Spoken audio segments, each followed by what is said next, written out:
Hi everyone, my name is Senny Wells. This video presentation is mainly based on a plant health clinic. I will be diagnosing a citrus plant by specifying the main diseases and later giving some management practices that a farmer can use to help reduce the negative impacts of these diseases. The plant health clinic is very useful because it gives fast response to farmers for crop protection issues, brings up-to-date knowledge to farmers, provide advice on practical and long-term management practices to enable farmers to care for the crops more effectively, potential for increased production and income generation, and lastly, it promotes nutritional and food security for farmers and consumers. Hi, my name is Tiffany. I'm a citrus farmer. As a small-scale citrus farmer, I have noticed several abnormalities in my plants. Can you specify what are the main causes of these abnormalities and give me some management practices I could use as a farmer or other citrus farmer to minimize their impact for increasing the citrus production? The first disease of citrus is potassium deficiency. This deficiency vary in citrus. They are often not easy to be recognized and can be mistaken for other problems. The symptoms of potassium deficiency includes, as you can see, a slow tree growth, small tree leaves, and heavy leaf fall. Often preceded by the leaves turning yellow or bronze. As you can see here, the leaves are yellow and yellowish, and the veins are clearly shown. And often dieback follows in the weakened twigs and bloom decreases. For the management practices, potassium deficiency can be corrected by applying potassium chloride or sulfate potash, or a very common one most farmers usually use is by using mixed or compound NPK fertilizers. Okay, the second deficiency is nitrogen deficiency. It is the nitrogen deficiency, so that causes loss of the green color of the leaves, resulting in uneven paleness. Is a good example. The green color is lost, and the growth of the tree is stunted, and the cropping suffers through poor fruit set and smaller fruits. Nitrogen deficiency dramatically affects the tree growth and production. Leaves deficient in nitrogen are pale, narrow, upright, slightly rolled foliage, and the foliage is thin due to leaf fall, and the twigs tie back, giving the tree a brassy appearance. The third symptoms is vein clearing in the leaves of citrus. Here's a good example. Is usually associated with root injury cutting, which may normally occur in well fertilized deprived nitrogen. Here the veins are clearly shown, and to control this the nitrogen deficiency, application of nitrogen rich fertilizer like fertilized chicken manure will help correct the problem. About 1 to 2 meters around the plant stem. For young plants, you need to have fertilizers spread within the reach of the root system. For trees that are 3 to 4 years old, the fertilizers spread in 2 branches, 1 to 2 meters wide on each side of the row, and at least 50 centimeters from tree parts. Thirdly, the third deficiency is citrus rust. It is caused by the citrus rust mites, which are pests that affect a variety of citrus trees. While they do not cause permanent or serious damage to the trees, but they do make the fruit unsightly or virtually impossible to sell commercially. The damage is caused by the feeding activity of atoll rust mites. It is obvious only when they are present in large numbers on the fruit or on the leaf surface. As you can see here, this is a good example of the activity of citrus rust mites. and on the fruit and here on the leaves. They are usually affect the leaf surface. The mites can spread from one tree to the other by the wind. Uh, for the management control, the farmer can use foliar spray based on soap or oil by spraying on the underside of the leaves to reduce the infestation of the leaves. He can spray 3 to 4 weeks after if necessary. Another chemical control measure is by using miticides. Some other preventive measures that a farmer can use is firstly select tolerant varieties if available, monitor the necessary for infestation of symptoms. Thirdly, maintain suitable conditions for predatory species such as pests and insects. Maintain good air circulation by pruning. Here you see there's no pruning, that's why the plant is affected by the citrus rust mite, and it is a good host. And lastly, control the weeds by uprooting them. Cool. Okay, the fourth deficiency is the citrus scab. The citrus scab is caused by the plant pathogenic fungus Elsinoi fawcettii. One way to control the disease is to become familiar with the symptoms and control or management strategies.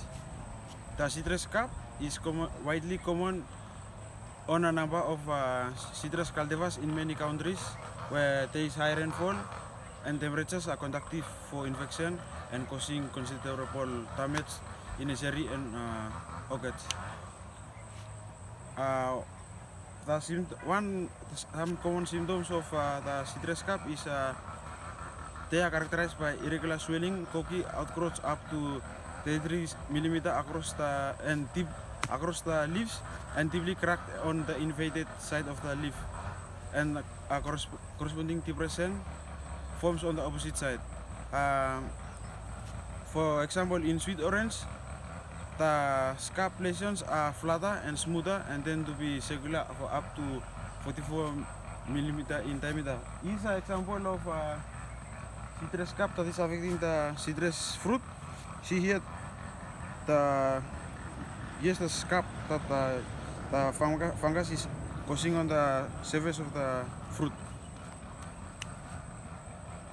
The spores are produced in scab pustules on the diseased fruits, leaves and twigs, and on the other end to the other tissues by splashing rain or irrigating water. For the symptoms and development,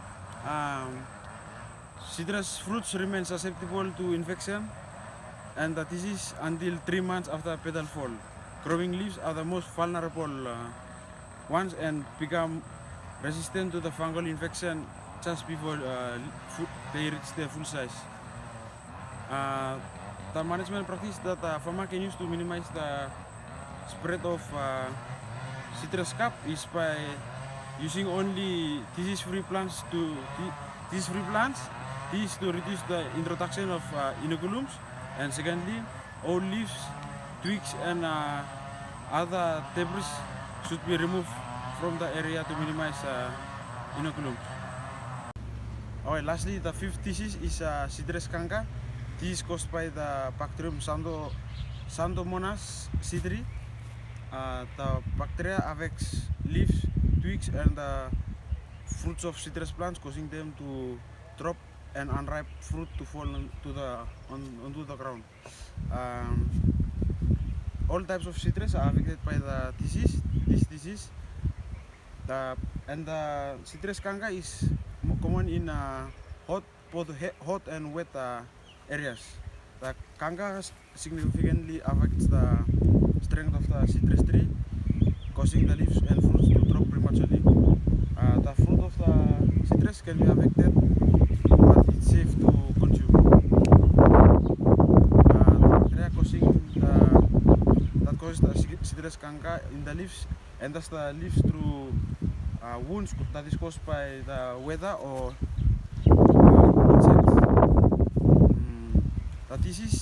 is characterized by occurrence of raised necrotic lesions or swellings that develops on the leaves and twigs and fruits. On the leaves and stems, there's a secular wounds that become raised like blister, growing in and later turning to yellow or spongy-like color. For example, here, as you can see here, this is an example of citrus canker that affects the leaf of the citrus. The citrus canker can be managed through irrigating or watering using canker-free nursery, pruning all infected twigs and bend them. Thirdly, taking precautions to reduce risk of spread of disease inside the nursery and control leaf miner. Leaf miner is also one of the pests that leads to citrus canker because it creates injuries on leaf surface and fruits. And lastly, develop we should develop canker-resistant varieties that is suitable to the local environment. As I've said, one of the management practices to minimize the spread of disease is pruning. First of all, pruning is the removal of unwanted plant parts. This is to allow maximum sunlight, the plant to receive maximum sunlight. Secondly, to minimize spread of diseases, and also it allows the plant to make use of efficient nutrients for fruit development and flower. Okay, here you see the plant is suffering from leaf canker and also mites. To minimize the spread of this, the farmers should prune this one out. Here and other infected parts. This is to reduce the spread of the disease and also controls the spread of inoculum.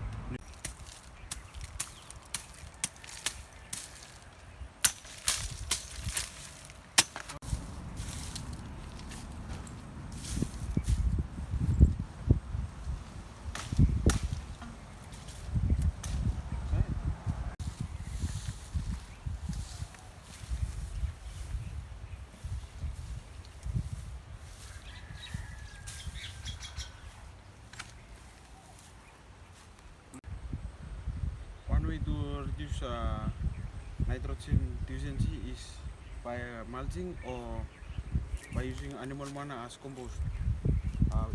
It is applied 1 to 2 meters around the plant stem, and for young plants that